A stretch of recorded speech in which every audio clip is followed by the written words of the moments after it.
வணக்கம் நண்பர்களே. ஒவ்வொரு வசந்த காலத்திலும் மண்வெட்டியை எடுத்து வியர்வை சிந்தி முதுகு வலிக்க மணிக்கணக்கில் தோட்டத்தில் வேலை செய்வதை நினைத்தாலே சோர்வாக இருக்கிறதா? இனி அந்த கவலையே வேண்டாம். மண்வெட்டியை மூலையில் வைத்துவிட்டு குளிர்காலத்தின் ஓய்வு நேரத்தில் உங்கள் தோட்டத்தை அடுத்த போகத்திற்கு தயார் செய்யலாம் என்று சொன்னால் நம்புவீர்களா? ஆம், அது முற்றிலும் சாத்தியம். இந்த காணொளியில் குளிர்காலத்தில் உங்கள் காய்கறி பாத்திகளை மிக எளிதாக தயார் செய்து வசந்த காலத்தில் நேராக விதைகளை மட்டும் விதைக்கும் ஒரு அற்புதமான முறையை நான் உங்களுக்கு காட்டப் போகிறேன். இந்த முறையால் உங்கள் வேலை குறைவது மட்டுமல்லாமல் உங்கள் மண்ணின் வளம் பன்மடங்கு அதிகரிக்கும். இது எப்படி சாத்தியம் என்று தெரிந்து கொள்ள தொடர்ந்து பாருங்கள். நாம் பார்க்கப் போகும் இந்த முறைக்கு நோ டிக் காட்டனிங் அல்லது மண் கிளறா வேளாண்மை என்று பெயர். இது ஒன்றும் புதிய தொழில்நுட்பம் இல்லை. பல நூற்றாண்டுகளாக இயற்கையை சார்ந்து விவசாயம் செய்த நம் முன்னோர்கள் பின்பற்றிய ஒரு முறைதான். இதன் அடிப்படை தத்துவம் மிக எளிமையானது. மண்ணை ஆழமாக கிளறுவதன் மூலம் அதிலுள்ள கோடிக்கணக்கான நன்மை செய்யும் நுண்ணுயிரிகளின் வீட்டை கலைத்து விடுகிறோம். இதனால் மண்ணின் இயற்கையான கட்டமைப்பு சிதைந்து காலப்போக்கில் அதன் வளம் குறைகிறது. ஆனால் மண்ணை தொந்தரவு செய்யாமல் அதன் மீது இயற்கையான பொருட்களை அடுக்கடுக்காக சேர்க்கும்போது மண்புழுக்களும் நுண்ணுயிரிகளும் அந்த வேலையை நமக்காக செய்கின்றன. அவை அந்த பொருட்களை மெதுவாக மக்கச் செய்து செடிகளுக்குத் தேவையான சத்துக்களை உருவாக்குகின்றன. குளிர்காலம் முழுவதும் இந்த செயல்முறை அமைதியாக நடந்து வசந்தம் வரும்போது உங்கள் பாத்திகள் பஞ்சு போன்ற வளமான மண்ணுடன் தயாராக இருக்கும். இது இயற்கையின் செயல்பாட்டை பின்பற்றும் ஒரு மிகச்சிறந்த வழி. சரி, இந்த முறையை எப்படி செயல்படுத்துவது என்று பார்ப்போம். முதல் படி, உங்கள் இடத்தை தேர்வு செய்வது. நீங்கள் ஏற்கனவே தோட்டம் வைத்திருக்கும் இடமாக இருக்கலாம் அல்லது புதிதாக புல்வெளியில் ஒரு பாத்தியை உருவாக்க விரும்பலாம். நீங்கள் தேர்ந்தெடுக்கும் இடத்தில் வரவிருக்கும் வசந்த மற்றும் கோடை காலத்தில் குறைந்தது 6 முதல் 8 மணி நேரம் சூரிய ஒளி கிடைக்குமா என்பதை உறுதிப்படுத்திக் கொள்ளுங்கள். குளிர்காலத்தில் சூரியனின் கோணம் குறைவாக இருப்பதால் இப்போது குறைவாக வெயில் படும் இடத்தை கூட தேர்ந்தெடுக்கலாம். இடத்தை தேர்வு செய்த பிறகு அங்கே இருக்கும் களைகள் அல்லது பழைய செடிகளை வேரோடு பிடுங்க வேண்டாம். அவற்றை தரையோடு சேர்த்து வெட்டி விடுங்கள். புல்வெளியாக இருந்தால் புல்லை கோயேடேஹன் கொத்தா வெட்டி விடுங்கள். இந்த வெட்டப்பட்ட செடிகள் மற்றும் புற்கள் முதல் அடுக்காக அங்கேயே இருக்கட்டும். இதுதான் நமது புதிய பாத்திக்கான அடித்தளம். அடுத்ததாக நாம் ஒரு மேஜிக் பொருளை பயன்படுத்தப் போகிறோம். அதுதான் சாதாரண அட்டைப்பெட்டிகள். கடைகளில் கிடைக்கும் பழுப்பு நிற அட்டைப்பெட்டிகளை சேகரித்துக் கொள்ளுங்கள். வண்ணமயமான அச்சுக்கள், பிளாஸ்டிக் டேப் அல்லது ஸ்டிக்கர்கள் இல்லாத பெட்டிகளாக இருப்பது நல்லது. இந்த அட்டை பெட்டிகளை பிரித்து தட்டையான அட்டைகளாக மாற்றிக்கொள்ளுங்கள். இப்பொழுது நீங்கள் தேர்வு செய்த இடத்தில் தரையை முழுவதுமாக மறைக்கும்படி இந்த அட்டைகளை விரிக்கவும். ஒரு அட்டைக்கும் அடுத்த அட்டைக்கும் இடையில் சுமார் 6 அங்குல இடைவெளி இருக்குமாறு ஒன்றை ஒன்று எபிகலிப்ஸ்தே. இது மிக முக்கியம், ஏனென்றால் இதுதான் கீழே உள்ள புற்கள் மற்றும் களைகளுக்கு சூரிய ஒளி கிடைக்காமல் செய்து அவற்றை முற்றிலுமாக அழித்துவிடும். இந்த அட்டை அடுக்கு களைகளை கட்டுப்படுத்துவதோடு மண்புழுக்களுக்கு பிடித்தமான உணவாகவும் மாறி காலப்போக்கில் மக்கி மண்ணோடு கலந்துவிடும். அட்டை பெட்டிகளை விரித்த பிறகு அவற்றின் மீது நன்றாக தண்ணீர் தெளிக்கவும். இது அட்டைகளை மென்மையாக்கி அவை காற்றில் பறக்காமல் தரையோடு ஒட்டிக்கொள்ள உதவும். இப்போது நாம் இரண்டாவது அடுக்கை சேர்க்கப் போகிறோம். இது பச்சை அடுக்கு என்று அழைக்கப்படுகிறது. அதாவது நைட்ரஜன் சத்து அதிகம் உள்ள பொருட்கள். உங்கள் சமையலறையிலிருந்து கிடைக்கும் காய்கறி மற்றும் பழக்கழிவுகள், சமைத்த உணவுகள், எண்ணெய், பால் பொருட்கள், இறைச்சி தவிர புதிதாக வெட்டிய புல், பச்சை இலைகள் மற்றும் காஃபி தூள் போன்றவற்றை இந்த அடுக்கில் சேர்க்கலாம். இந்த பச்சை அடுக்கு மக்கும் செயல்முறையை தொடங்குவதற்கு தேவையான எரிபொருளை வழங்குகிறது. இந்த அடுக்கை சுமார் 2 முதல் 4 அங்குல உயரத்திற்கு அட்டைப்பெட்டிகளின் மீது பரப்பிவிடுங்கள். இது நுண்ணுயிரிகளுக்கு விருந்து படைப்பது போல.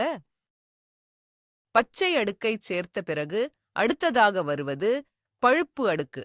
இதில் கார்பன் சத்து அதிகம் உள்ள பொருட்கள் அடங்கும். காய்ந்த சருகுகள், மரத்தூள், வைக்கோல், காய்ந்த புல், தேங்காய் நார் கழிவுகள் மற்றும் சிறிய மரத்துண்டுகள் போன்றவை இந்த வகையைச் சேர்ந்தவை. இந்த பழுப்பு அடுக்கு பச்சை அடுக்கிலிருந்து வரும் ஈரப்பதத்தை சமநிலைப்படுத்தவும் துர்நாற்றம் வராமல் தடுக்கவும் உதவுகிறது. மேலும் இது கம்போஸ்ட் குவியலுக்கு நல்ல காற்றோட்டமான அமைப்பை வழங்குகிறது. இந்த பழுப்பு அடுக்கை பச்சை அடுக்கின் மீது சுமார் 4 முதல் 6 அங்குல உயரத்திற்கு பரப்ப வேண்டும்.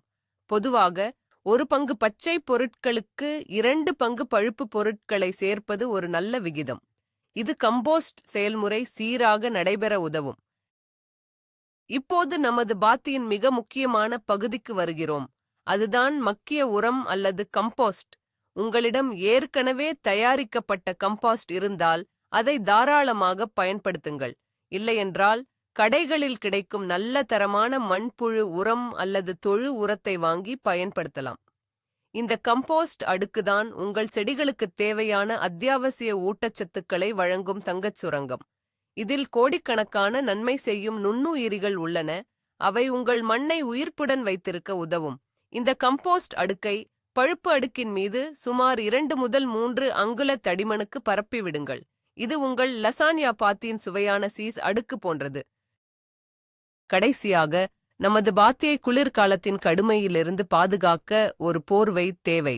அதுதான் தழைக்கூளம் அல்லது மல்ச்சிங். வைக்கோல், காய்ந்த சருகுகள் அல்லது மரச்சீவல்களைக் கொண்டு ஒரு தடிமனான அடுக்கை உருவாக்கவும். இந்த தழைக்கூளம் அடுக்கு பல வேலைகளைச் செய்கிறது. முதலாவதாக, இது மண்ணின் ஈரப்பதத்தை ஆவியாகாமல் தடுக்கிறது.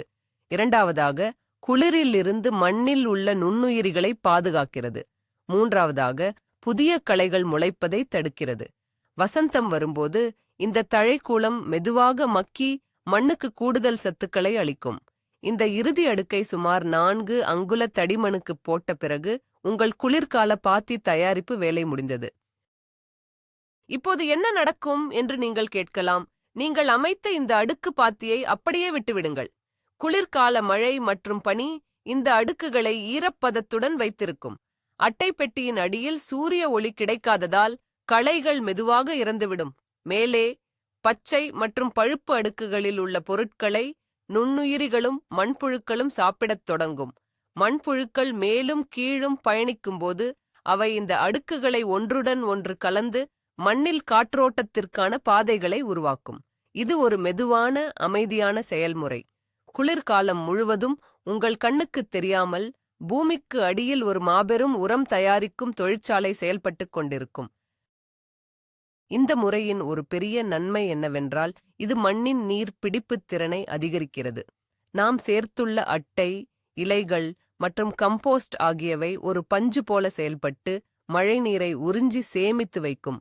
இதனால் கோடை காலத்தில் நீங்கள் அடிக்கடி தண்ணீர் ஊற்ற வேண்டிய அவசியம் குறையும். மண்வெட்டியால் கிளறப்பட்ட மண் கடினமாகி தண்ணீர் ஊற்றியவுடன் வழிந்து ஓடிவிடும். ஆனால் இந்த நோடிக் முறையில் மண் துகள்கள் ஒன்றாக இணைந்து ஒரு நல்ல கட்டமைப்பை உருவாக்குகின்றன. இது தண்ணீரை தேக்கி வைக்க உதவுகிறது. இது உங்கள் தண்ணீர் கட்டணத்தை குறைப்பதோடு வறண்ட காலங்களிலும் உங்கள் செடிகளை பாதுகாக்கும். மண்ணில் உள்ள உயிர் வலையமைப்பை பற்றி சிந்தித்துப் பாருங்கள். ஒரு தேக்கரண்டி வளமான மண்ணில் இந்த பூமியில் உள்ள மனிதர்களின் எண்ணிக்கையை விட அதிகமான நுண்ணுயிரிகள் உள்ளன. இவை வெறும் பாக்டீரியா மற்றும் பூஞ்சைகள் மட்டுமல்ல, அவை ஒரு சிக்கலான உணவு வலையின் ஒரு பகுதியாகும். நம் மண்ணை கிளறும்போது இந்த முழு அமைப்பையும் சீர்குலைக்கிறோம். ஆனால் நோ டிக் முறையில் இந்த உயிர் வலையமைப்பு தொந்தரவு இல்லாமல் செழித்து வளர்கிறது. பூஞ்சைகள் தங்களது மைசீலியம் வலைப்பின்னலை உருவாக்கி செடிகளின் வேர்களுக்கு தூரத்தில் உள்ள நீர் மற்றும் சத்துக்களை கொண்டு வந்து சேர்க்கின்றன. இது ஒரு இயற்கையான சிம்பியாடிக் உறவு. ஆரோக்கியமான மண் ஆரோக்கியமான செடிகளை உருவாக்குகிறது. நீங்கள் புதிதாக ஒரு இடத்தில் பாத்தியை உருவாக்குகிறீர்கள் என்றால் அதன் எல்லைகளை வரையறுப்பது நல்லது. மரப்பலகைகள், செங்கற்கள் அல்லது கற்களைக் கொண்டு பாத்தியைச் சுற்றி ஒரு எல்லையை உருவாக்கலாம். இது உயர்த்தப்பட்ட பாத்தி, ரெய்ஸ்ட் பெட் போல தோற்றமளிக்கும். இது பார்ப்பதற்கு அழகாக இருப்பது மட்டுமல்லாமல் நீங்கள் சேர்த்துள்ள பொருட்கள் பக்கவாட்டில் சிதறாமல் இருக்கவும் உதவும். மேலும் பாத்தியின் உள்ளே நடக்காமல் இருப்பதற்கு இந்த எல்லைகள் ஒரு நினைவூட்டலாக இருக்கும். பாத்தியின் மீது நடப்பது மண்ணை இறுக்கமாக்கி மண்புழுக்கள் மற்றும் வேர்களின் இயக்கத்தை பாதிக்கும். எனவே உங்கள் தோட்டப் பாதைகளை தெளிவாக வரையறுத்துக் கொள்ளுங்கள். குளிர்காலத்தில் உங்களுக்கு கிடைக்கக்கூடிய பொருட்களைப் பற்றி யோசியுங்கள். இந்த நேரத்தில் காய்ந்த இலைகள் ஏராளமாக கிடைக்கும். உங்கள் புல்வெளியில் அல்லது அக்கம் பக்கத்தினர் வீடுகளிலிருந்து இலைகளை சேகரிக்கலாம். காஃபி கடைகளிலிருந்து பயன்படுத்தப்பட்ட காஃபி தூளை இலவசமாக பெறலாம். மர வேலை செய்யும் இடங்களிலிருந்து மரத்தூளை பெறலாம். உங்கள் சமையலறை கழிவுகளை தினமும் சேமித்து வைக்கலாம். இந்த முறையில் உங்கள் வீட்டுக் கழிவுகள் குப்பைக்குச் செல்வதற்கு பதிலாக உங்கள் தோட்டத்திற்கு மதிப்புமிக்க உரமாக மாறுகின்றன. இது ஒரு சிறந்த மறுசுழற்சி மற்றும் சுற்றுச்சூழலுக்கு உகந்த செயலாகும். ஒரு பொதுவான தவறு போதுமான தடிமனுக்கு பொருட்களை அடுக்காதது, குறிப்பாக அட்டைப்பெட்டி மற்றும் தழைக்கூளம் அடுக்குகள். அட்டைப்பெட்டி அடுக்கில் சிறிய இடைவெளிகள் இருந்தால் கூட அதன் வழியாக களைகள் முளைத்துவிடும். தழைக்கூளம் அடுக்கு மெல்லியதாக இருந்தால் அது மண்ணின் ஈரப்பதத்தை பாதுகாக்காது. எனவே பொருட்களை தாராளமாக பயன்படுத்துங்கள். நீங்கள் எவ்வளவு கரிமப் பொருட்களை சேர்க்கிறீர்களோ அவ்வளவு வளமான மண்ணை நீங்கள் பெறுவீர்கள். ஆரம்பத்தில் உங்கள் பாத்தி மிகவும் உயரமாகத் தோன்றலாம், ஆனால் கவலைப்பட வேண்டாம். மக்கும் செயல்பாட்டின் போது அது சுருங்கி உயரம் கணிசமாக குறைந்துவிடும். இந்த லசான்யா தோட்டக்கலை முறையில நீங்கள் பல அடுக்குகளைச் சேர்க்கலாம். உதாரணமாக, ஒரு அடுக்கு பழுப்பு பொருட்களுக்குப் பிறகு மீண்டும் ஒரு அடுக்கு பச்சை பொருட்களைச் சேர்த்து அதற்கு மேல் மீண்டும் பழுப்பு பொருட்களைச் சேர்க்கலாம். இது ஒரு பெரிய கம்போஸ்ட் குவியல் போல செயல்படும். உங்களிடம் நிறைய பொருட்கள் இருந்தால் உங்கள் பாத்தியை 12 முதல் 18 அங்குல உயரம் வரை கூட உருவாக்கலாம். இந்த உயர்த்தப்பட்ட பாத்திகள் மிக விரைவாக வெப்பமடைவதால் வசந்த காலத்தில் நீங்கள் சற்று முன்னதாகவே விதைகளை விதைக்க முடியும். மேலும் குனிந்து வேலை செய்ய வேண்டிய அவசியம் குறைவதால் இது முதியவர்கள் மற்றும் முதுகுவலி உள்ளவர்களுக்கு மிகவும் ஏற்றது.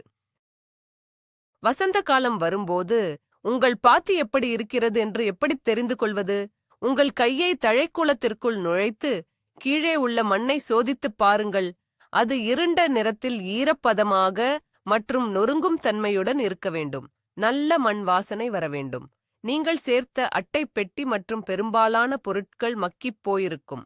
சில பெரிய மரத்துண்டுகள் அல்லது சருகுகள் இருக்கலாம், அது பரவாயில்லை. உங்கள் மண் விதைப்பதற்கு தயாராக உள்ளது என்பதை இது குறிக்கிறது. நீங்கள் மண்வெட்டியை எடுக்கத் தேவையில்லை, மண்ணை கிளறத் தேவையில்லை. விதைப்பது எப்படி? மிகவும் எளிது. தழைக்கூளத்தை ஒரு குறிப்பிட்ட இடத்தில் சற்று ஒதுக்கி கீழே உள்ள வளமான கம்போஸ்டில் உங்கள் விரலால் ஒரு சிறிய துளையை உருவாக்கவும். அந்தத் துளையில் விதையை வைத்து மீண்டும் கம்போஸ்டால் மூடிவிடுங்கள். பெரிய நாற்றுகளை நடவு செய்வதாக இருந்தால் தழைக்கூளத்தில் ஒரு பெரிய இடைவெளியை உருவாக்கி நாற்றை நட்டு பின்னர் தழைக்கூளத்தை நாற்றைச் சுற்றி மீண்டும் பரப்பி விடுங்கள். அவ்வளவுதான். வேர்கள் எந்த தடையுமின்றி மென்மையான சத்துக்கள் நிறைந்த மண்ணில் எளிதாக வளரத் தொடங்கும். இந்த முறையில் வளரும் செடிகள் பொதுவாக வலுவாகவும் நோய் எதிர்ப்பு சக்தி அதிகமாகவும் இருக்கும். இந்த குளிர்கால தயாரிப்பு முறை உருளைக்கிழங்கு பயிரிடுவதற்கு மிகவும் சிறந்தது. அட்டைப்பெட்டி மற்றும் பிற அடுக்குகளை போட்ட பிறகு வசந்த காலத்தில் தழைக்கூளத்தை ஒதுக்கி உங்கள் விதை உருளைக்கிழங்குகளை நேரடியாக கம்போஸ்டின் மீது வைக்கவும். பின்னர் அவற்றை சுற்றி வைக்கோல் அல்லது காய்ந்த இலைகளால் ஒரு தடிமனான அடுக்கை உருவாக்கவும். உருளைக்கிழங்கு செடி வளர வளர நீங்கள் தொடர்ந்து வைக்கோலைச் சேர்த்துக் கொண்டே வரலாம். அறுவடை செய்யும்போது நீங்கள் மண்ணைத் தோண்ட வேண்டிய அவசியமே இல்லை. வைக்கோலை கைகளால் அகற்றினால் சுத்தமான உருளைக்கிழங்குகள் மேலே இருக்கும். இது மிகவும் எளிதான மற்றும் சுத்தமான அறுவடை முறையாகும். சிலர் கேட்கலாம், இந்த முறையில் மண்ணில் இருந்து கற்கள் மற்றும் குப்பைகளை அகற்ற வேண்டுமா? தேவையில்லை. அட்டைப்பெட்டி அடுக்கு கீழே உள்ள அனைத்தையும் மூடிவிடும். காலப்போக்கில் மண்புழுக்களின் செயல்பாட்டால் மண் கட்டமைப்பு மேம்படும்போது கற்கள் மெதுவாக மண்ணின் ஆழத்திற்கு சென்றுவிடும். இந்த முறை கடினமான களிமண் அல்லது மணல் நிறைந்த மண் உட்பட எந்த வகை மண்ணிலும் சிறப்பாகச் செயல்படும். இது உங்கள் மண்ணின் தன்மையை படிப்படியாக மாற்றி அதை வளமானதாக மாற்றும். பொறுமைதான் இங்கு முக்கியம். ஆண்டுதோறும் இந்த செயல்முறையை தொடர வேண்டுமா? ஆம், ஆனால் அது மிகவும் எளிதாகிவிடும். ஒவ்வொரு ஆண்டும் இலையுதிர் காலத்திலோ அல்லது குளிர்காலத்திலோ உங்கள் பாத்திகளின் மீது ஒரு புதிய அடுக்கு கம்போஸ்ட் மற்றும் தழைக்கூளத்தைச் சேர்த்தால் மட்டும் போதும். நீங்கள் மீண்டும் அட்டைப்பெட்டிகளை பயன்படுத்த தேவையில்லை, ஏனென்றால் களைகள் ஏற்கனவே கட்டுப்படுத்தப்பட்டுவிட்டன. ஒவ்வொரு ஆண்டும் நீங்கள் சேர்க்கும் கரிமப் பொருட்கள் உங்கள் மண்ணின் ஆழத்தையும் வளத்தையும் தொடர்ந்து அதிகரிக்கும். சில வருடங்களில் உங்கள் தோட்டம் மிகக் குறைந்த பராமரிப்பில் அதிக விளைச்சலை கொடுக்கும் ஒரு தன்னிறைவு பெற்ற அமைப்பாக மாறும். இந்த முறை ஒரு சோம்பேறி தோட்டக்காரருக்கான வழி என்று சிலர் நினைக்கலாம், ஆனால் உண்மையில் இது ஒரு புத்திசாலித்தனமான தோட்டக்காரருக்கான வழி. நாம் இயற்கையுடன் சண்டையிடுவதற்கு பதிலாக அதனுடன் இணைந்து பணியாற்றுகிறோம். நாம் மண்வெட்டியை பயன்படுத்தி நமது சக்தியை வீணாக்குவதற்கு பதிலாக மண்புழுக்கள் மற்றும் நுண்ணுயிரிகளை நமக்காக வேலை செய்ய அனுமதிக்கிறோம். இதன் விளைவாக நமக்கு ஆரோக்கியமான உணவு, அழகான தோட்டம் மற்றும் ஓய்வெடுக்க அதிக நேரம் கிடைக்கிறது. இது தோட்டக்கலையை ஒரு கடினமான வேலையாக கருதாமல் ஒரு மகிழ்ச்சியான மற்றும் பலனளிக்கும் பொழுதுபோக்காக மாற்றுகிறது. இறுதியாக ஒரு முக்கியமான குறிப்பு. இந்த முறையைத் தொடங்க சரியான நேரம் என்று ஒன்று இல்லை. இலையுதிர் காலம் அல்லது குளிர்காலத்தின் ஆரம்பம் சிறந்தது. ஆனால் நீங்கள் குளிர்காலத்தின் நடுவிலோ அல்லது வசந்த காலத்தின் தொடக்கத்திலோ கூட இதைத் தொடங்கலாம். நீங்கள் எவ்வளவு சீக்கிரம் தொடங்குகிறீர்களோ அவ்வளவு நேரம் மக்கும் செயல்முறைக்கு கிடைக்கும்.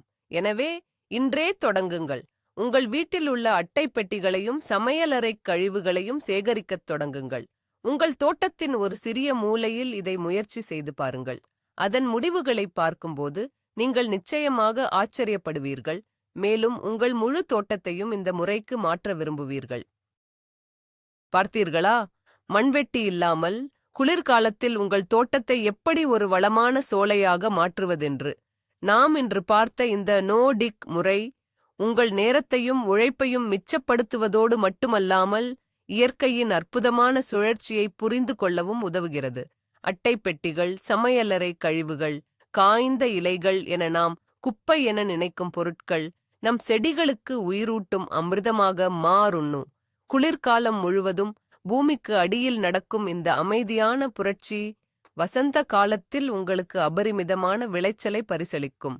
இனி தோட்ட வேலை என்பது முதுகு வலிக்கும் கடினமான பணி அல்ல, அது ஒரு படைப்பு மற்றும் மகிழ்ச்சியான அனுபவம். இந்த காணொளியை பார்த்ததற்கு மிக்க நன்றி. உங்களுக்கு இந்த முறை பிடித்திருந்தால் லைக் செய்யுங்கள், உங்கள் தோட்டக்கலை நண்பர்களுடன் பகிருங்கள், மேலும் எங்கள் சேனலுக்கு சந்தா செய்ய மறக்காதீர்கள். நீங்கள் இதற்கு முன் நோ-டிக் முறையை முயற்சித்திருக்கிறீர்களா? உங்கள் அனுபவங்களை கீழே உள்ள கருத்துகள் பகுதியில் எங்களுடன் பகிர்ந்து கொள்ளுங்கள். அடுத்த காணொளியில் சந்திப்போம்.